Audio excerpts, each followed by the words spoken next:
आवाज येतोय का? चेक करा.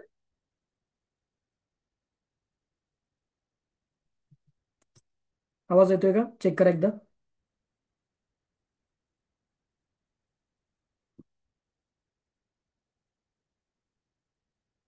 ओके, ठीक आहे. स्टार्ट करूया.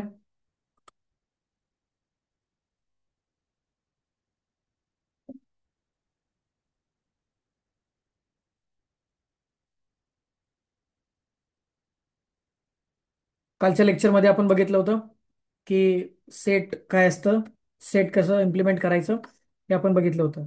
काल एक क्वेरी होती की सेटमध्ये तुम्ही ज्या स्ट्रिंग व्हॅल्यूज आहेत त्या ऍड केल्यानंतर ऍक्च्युली सेकंड नंबरलाच येतात.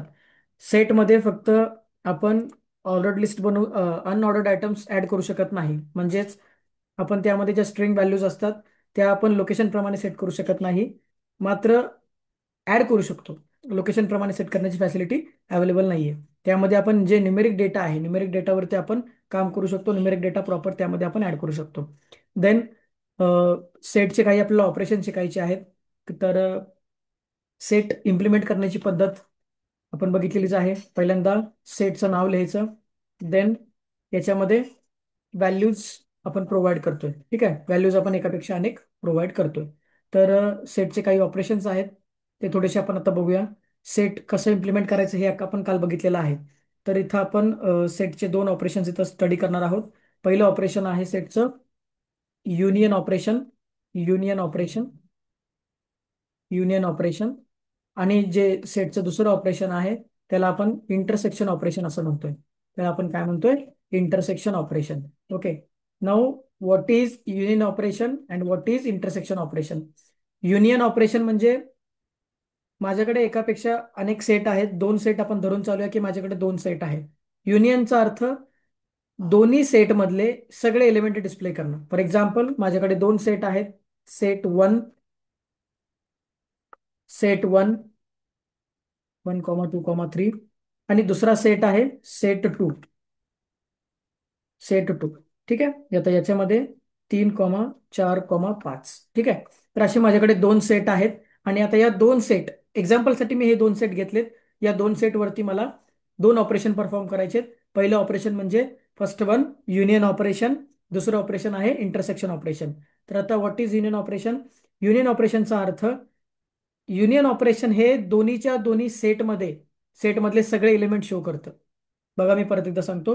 युनियन ऑपरेशन मध्ये कसं असतं की दोन्ही सेटमधला डेटा तुम्हाला डिस्प्ले केला जातो.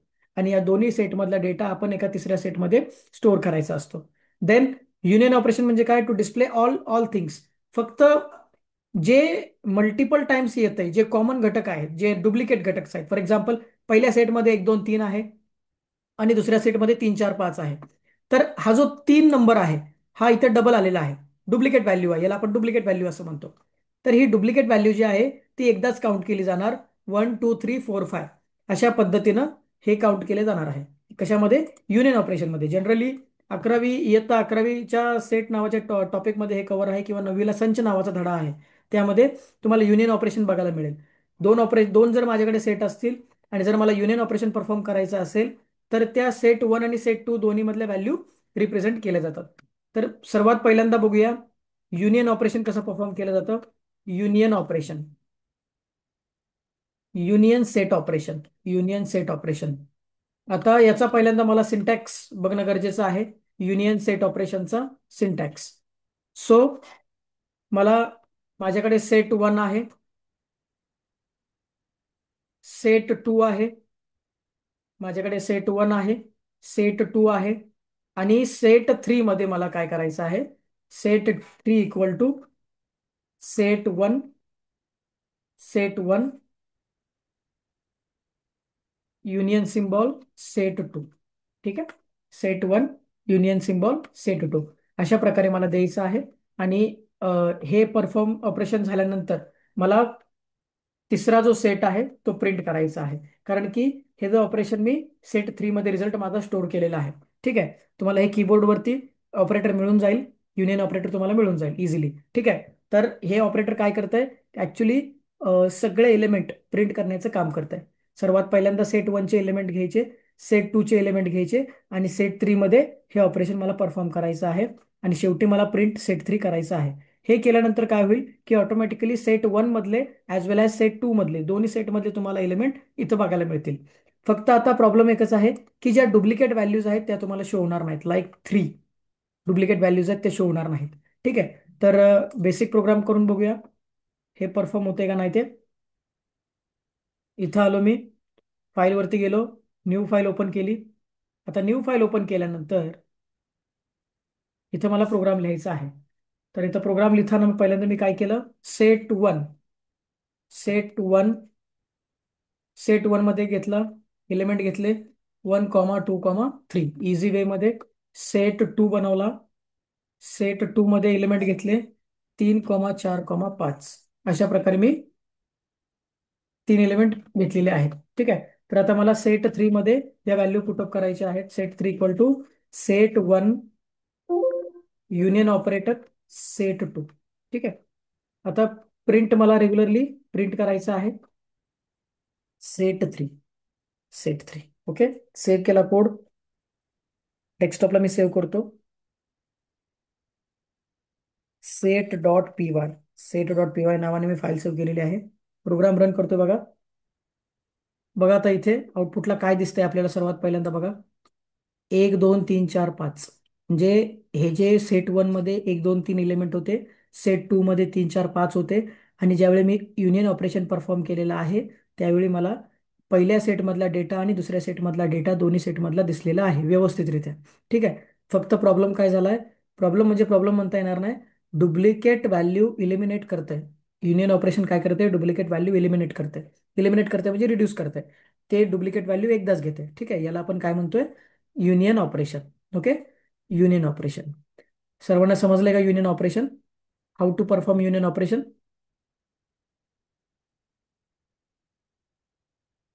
युनियन ऑपरेशन सर्वांना समजलंय का?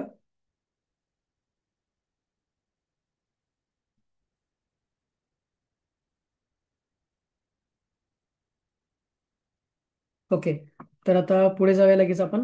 पुढचं ऑपरेशन जे आहे ते इंटरसेक्शन ऑपरेशन आहे. इंटरसेक्शन ऑपरेशन काय करतं बघा. इंटरसेक्शन ऑपरेशन जे आहे ते सिम्पली, पहिल्यांदा मी इथं हेडिंग टाकतो इंटरसेक्शन ऑपरेशनची. पहिल्यांदा इथे हेडिंग टाकतो, second operation intersection set operation. Intersection set operation. आता याच्यामध्ये कसं असतं बघा, इंटरसेक्शन ऑपरेशन हे बरोबर ऑपोजिट आहे युनियनच्या. युनियन काय करते, डुप्लिकेट व्हॅल्यू एलिमिनेट करते. आणि बरोबर इंटरसेक्शन सेट ऑपरेशन काय करते, ज्या का तुमच्या कॉमन व्हॅल्यूज आहेत तेवढ्याच दाखवते, एवढंच काम करते. एकदम सोपं आहे.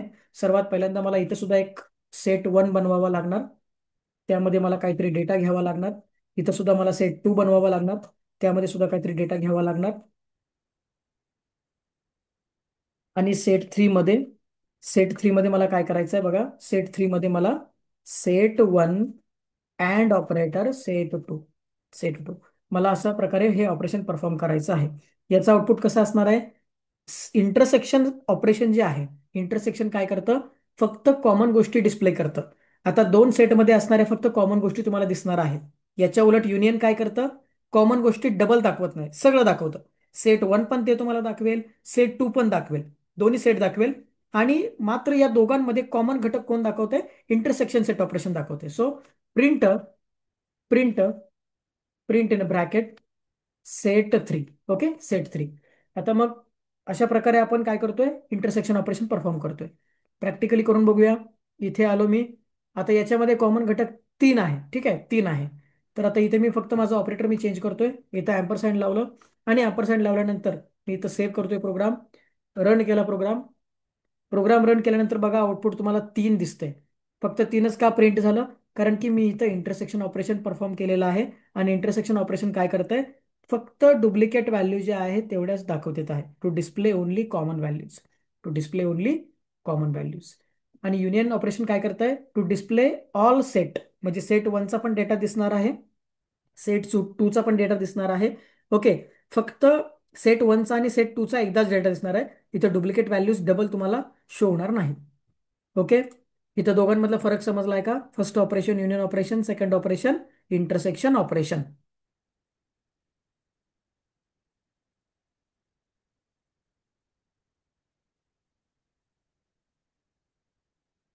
समजलेलं आहे का सर्वांना?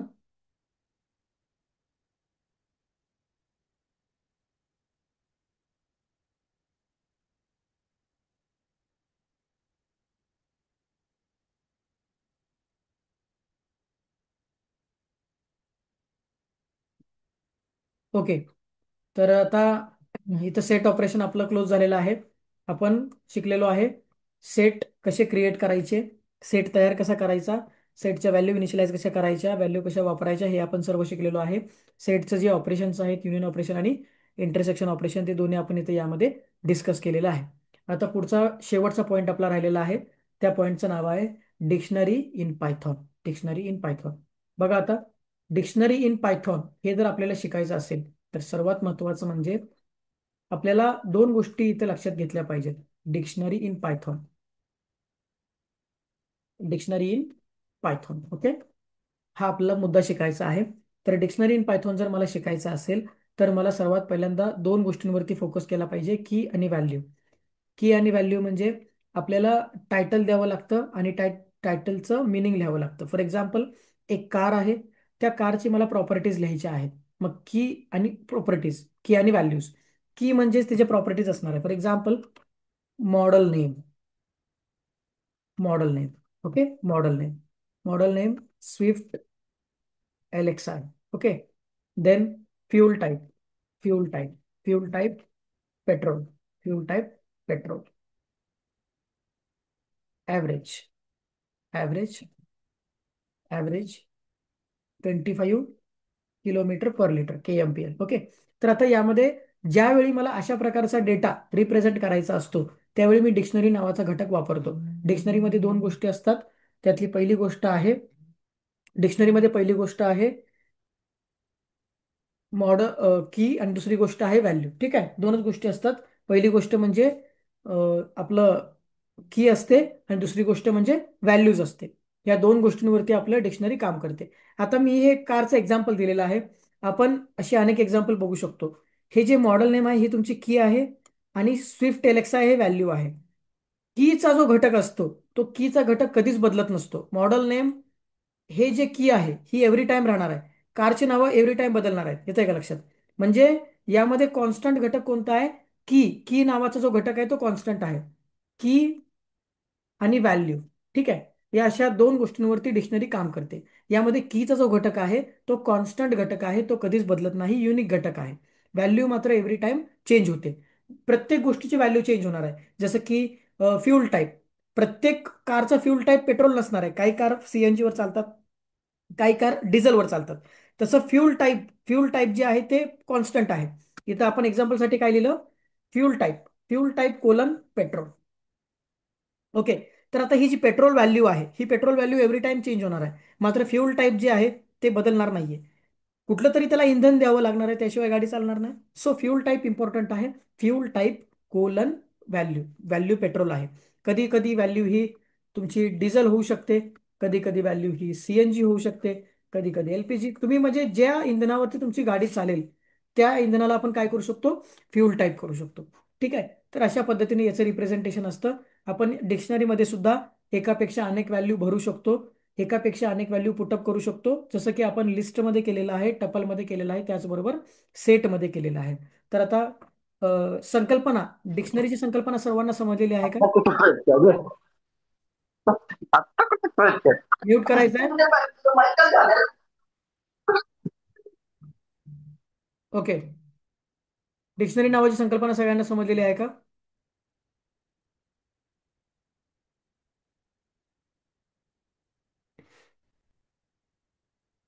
सिंटॅक्समध्ये डिक्शनरीचं नाव लिहायचं आहे पहिल्यांदा. Dictionary name. डिक्शनरी नेम लिहायचं आहे. डिक्शनरी नेम मध्ये पहिल्यांदा तुम्हाला की मेन्शन करायची आहे आणि त्यानंतर कोलन देऊन व्हॅल्यू मेन्शन करायची आहे. अशा प्रकारे याचा सिंटॅक्स असणार आहे. या अशा प्रकारे आता काय असणार आहे? सिंटॅक्स असणार आहे. ओके. तर पहिल्यांदा की मेन्शन करायची आहे आणि त्यानंतर व्हॅल्यू मेन्शन करायची आहे. ओके. तुम्हाला एकापेक्षा अनेक आपण यामध्ये कीज घेऊ शकतो. एकापेक्षा अनेक यामध्ये कीज घेऊ शकतो. सेकंड की, सेकंड की कोलन सेकंड व्हॅल्यू, सेकंड की कोलन सेकंड व्हॅल्यू. आता यामध्ये जो कीचा घटक आहे तो कीचा घटक कधीच बदलणार नाहीये. व्हॅल्यू मात्र एव्हरी टाइम बदलणार आहे. व्हॅल्यू मात्र एव्हरी टाइम बदलणार आहे. ओके. तर की हा जो पार्ट आहे तो कॉन्स्टंट आहे. अशा प्रकारे लिहायचा आहे. यामध्ये जे कोलन आपण वापरलेलं आहे, कोलन काय करते? की आणि व्हॅल्यूला कनेक्ट करण्याचं काम करते. तुमची जी की आहे आणि व्हॅल्यू आहे या दोन गोष्टींना आपण काय करतोय, कनेक्ट करतोय. तर हे झालं सिंटॅक्स, की कशा प्रकारे डिक्शनरी लिहिली जाते. यामध्ये आपण एकापेक्षा अनेक कीज घेऊ शकतो. प्रिंट कशी करायची की, तर सिम्पली आपण काय करायचंय, प्रिंट डिक्शनरी नेम. प्रिंट काय करायची आहे, डिक्शनरीचं नाव लिहायचं आहे आणि डिक्शनरी प्रिंट करायची आहे. ओके. तर how to print dictionary, how to print dictionary, याचा syntax, syntax print dictionary, print dictionary. ठीक आहे, प्रिंट डिक्शनरी. ओके. तर आता यामध्ये डिक्शनरी प्रिंट करायची आहे. प्रोग्राम करून बघूया लगेच. याच्यामध्ये सर्वात पहिल्यांदा डिक्शनरीचं नाव घेतलं मी. कार नावाने मी डिक्शनरी बनवलेली आहे. आणि कार नावाने डिक्शनरी बनवल्यानंतर मला पहिल्यांदा काय करायचं आहे, याच्यामध्ये की आणि व्हॅल्यू घ्यायची आहे. तर मी पहिली की घेतली, पहिली की घेतली नेम, नेम नावाची की घेतली. दुसरी की घेतली, दुसरी व्हॅल्यू त्याची कीची व्हॅल्यू घेतली अल्टो. ठीक आहे, कॉमा दिला.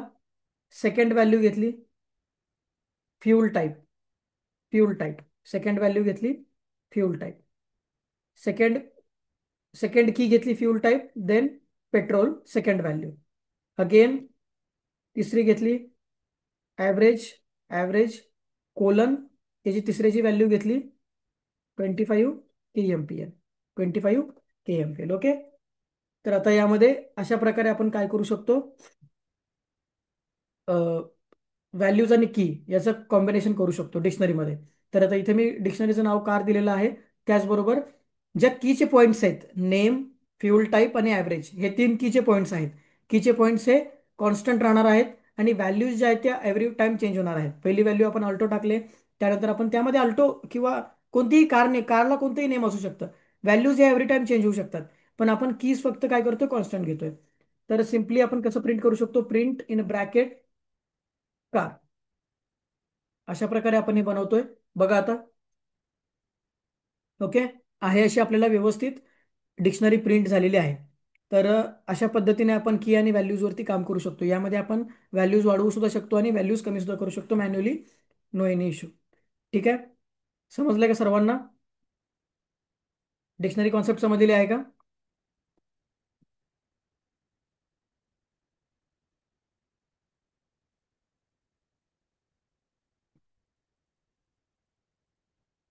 ओके. तर आता आज मी सर्वांना प्रोग्रामची लिस्ट शेअर करणार आहे ग्रुपवरती. कंपल्सरी सर्वांनी प्रोग्राम्स रन करायचे आहेत आणि मला ग्रुपवरती आपल्या स्क्रीनशॉट टाकायचे आहेत. प्रोग्राम अगोदर व्यवस्थित रन करा आणि तुमचे रन झाल्यानंतर सक्सेसफुली ज्यावेळी प्रोग्राम तुमचा रन होईल त्यावेळी तुम्ही ग्रुपवरती तो स्क्रीनशॉट शेअर करायचा आहे सर्वांनी कंपल्सरी. प्रोग्रामची मी लिस्ट शेअर करणार आहे तुम्हाला. ते प्रोग्राम तुम्हाला करायचे आहेत. ते प्रोग्राम लिस्टवरचे असतील, त्यानंतर डिक्शनरीवरचे असतील, त्यानंतर टपलवरचे असतील, सगळ्यांवरचे क्वेश्चन्स असतील. ओके. ते सर्वांनी कंपल्सरी उद्या मला शेअर करायचं आहे. उद्या लेक्चरच्या अगोदर ते सगळं शेअर करायचं आहे.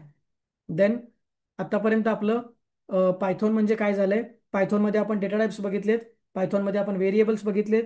त्याचबरोबर जो डेटा स्ट्रक्चर नावाचा मेजर पॉईंट होता त्यामध्ये 4 घटक आहेत, लिस्ट, टपल, सेट आणि डिक्शनरी. हे चारही घटक आपण संपवलेले आहेत. ओके. ठीक आहे. प्रिव्हियस जे काही लेक्चरचा राहिलेला जो भाग आहे तो आपण उद्या नवीन पॉईंट चालू करणार आहोत. थांबूया.